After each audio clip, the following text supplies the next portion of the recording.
अस्सलाम वालेकुम, कैसे हो दोस्त। उम्मीद करता हूँ सब दोस्त होंगे। दोस्तों मैं मोहम्मद खलील डेरा गाजी खान से बात कर रहा हूँ। अल्हम्दुलिल्लाह ये एक बकरी और साथ में एक मेल है, ये जा रही है वकास भाई के पास पिंडी। दोस्त ने उसने ऑनलाइन पैसे भिजवा दिए थे। अल्हम्दुलिल्लाह कार तरीका होता है। काफ़ी सारे दोस्त कहते हैं हमको पैसे भेज दे, माल आएगा। ये अल्हम्दुलिल्लाह कार उसने पहले भी मेरे से जाना। ये होता है दोस्तों एतमाद क्यों बस करवाए जा लग रही। हाँ वकास भी चेक कर लें, ये बकरी और साथ में एक मेल है। ये मैंने इसकी वीडियो लगाई थी, उसने खरीद कर ली थी।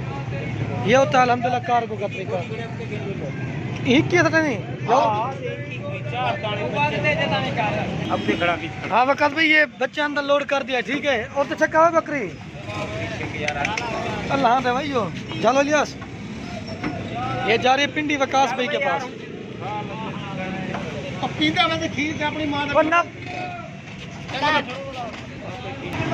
हाँ वकास भाई चेक कर, हम लोड कर रहे हैं।